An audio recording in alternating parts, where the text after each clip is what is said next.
creating social media posts for your business can eat up a lot of time, but it doesn't have to. Let me share with you this one huge time-wasting trap that's so easy to fall into. I've fallen into it, many businesses do. But the good news is it's so easy to avoid this trap so you can save time on your social media and get on with the rest of your life.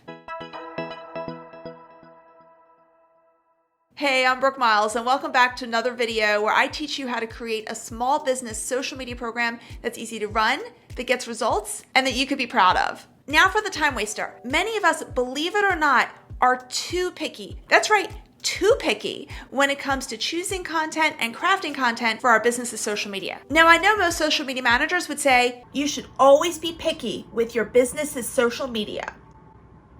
But I respectfully disagree, and let me illustrate the dangers of pickiness in an analogy. And this is an incident that happened in our recent family vacation in Massachusetts. So my husband Steven and our son Jacob and I are hiking in the woods. For fun, Steven and Jacob are throwing discs, like this. Now this may seem like an odd form of entertainment, but you have to understand that a few of our family members are obsessed with disc golf. They're often practicing shots in our front yard, or they're playing on a local disc golf course, or requesting that I make them a disc golf themed birthday cake. Okay, it's not the best, but I tried. Anyway, we're in Massachusetts and Steven decides to do a practice throw with Jacob's disc, an Innova DX Shark mid-range disc that Jacob proudly bought with his hard-earned allowance money.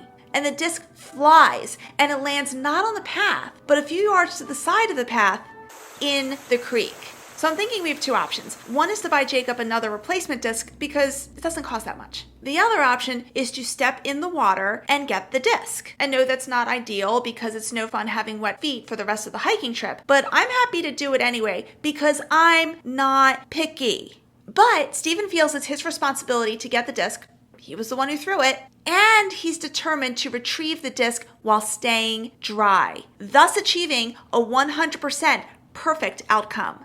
Now, before I share more with footage, let me describe what pickiness looks like in social media. It's when we try to find that perfect article to share, or the perfect words to put in the caption, or the perfect colors and font for our graphic. All this extra effort for the perfect post can eat up hours over the course of the month, and those are hours we can spend doing way more productive things. And this pickiness, let's call perfectionism, can also stop us from posting consistently because it can stop us in our tracks. So at the creek, I'm watching Steven as he's trying to achieve this perfect outcome. His strategy is to get the disc somewhere near a bunch of rocks that he can then step on and pick up the disc while staying dry. He has the log right here, but since that time, it's loosened up, and we're trying to find where the disc went. He found it, he's gonna throw it because it's like stuck again. He's gonna try to like get the disc to move so we can get it downstream. It didn't work. Oh. Okay, so Jacob is giving Steven It's like a javelin. a bigger javelin stick. Okay. And it's still there. Why don't I just take off my shoes and go get it? No. And then Steven has what I think is an overly ambitious plan. He'll walk downstream to a log, cross the creek on the log, then plow through the part of the woods on the other side that's not designed for people to walk on, then step on these rocks to keep him dry as he gets the disc. And here he is, about to cross. And when it comes to social media marketing, and I've had to think about this, why do we sometimes get overly ambitious with our posts? I think there's this unspoken pressure to make every post amazing, like our reputation is at stake. But it's not at stake. Take LinkedIn, for example, which is like my favorite platform ever. I was shocked to learn this, but did you know that only 0.5% to 1% of LinkedIn users share content on a weekly basis? The rest of the LinkedIn users, when they're logged on, are just lurking. So if you share content on a weekly basis, you're already way ahead of your competitors. And when you do publish posts, only about 5%-ish or even less of your followers will even see your posts. And when you share a post with a link, only the tiniest portion of those people will click on the link to read what you shared. So the best thing you can do, and we can do, is to be consistent. And that means throwing perfectionism out of the window because it takes up too much time. Now, going back to the woods, our son Jacob would have been perfectly fine with a less than perfect result, even if it meant us buying him a replacement disc, because as he's watching this drama unfold, he has to keep pacing back and forth because mosquitoes love him and they're trying to eat him alive. He's such a trooper.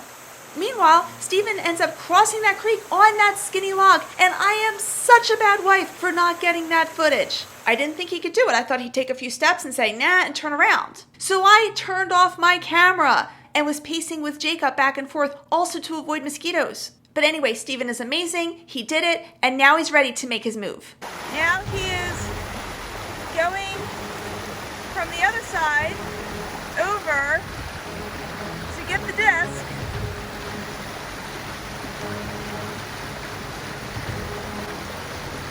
No! No! No! Oh!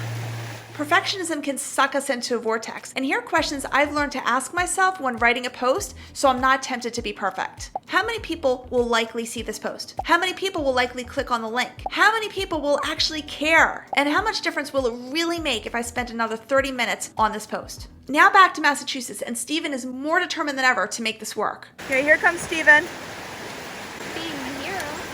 He is being a hero. Got this. You got it. Got this.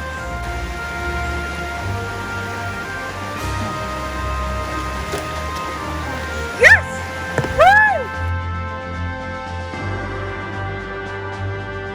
I was hoping I could do it without getting wet. Steven, when you watch this, I don't know what you're gonna think, but I want you to know that I love you, and even though I may disagree with your methodology for retrieving discs from creeks, I will always be proud to be your wife. And for the rest of us, our audience will love us just for showing up consistently. Yes, we should still proofread our posts, we should still aim for relevant content, but I'm going to go against the grain of industry speak and say it's okay to not be so picky with our posts if it means we save time, we have a decent workflow, and we stay sane. And speaking of sanity, I created a video for you that teaches you a super simple way to plan out your content. So if you want to streamline your social media even more, watch this video in the top right corner. Thanks, and see you in the next video.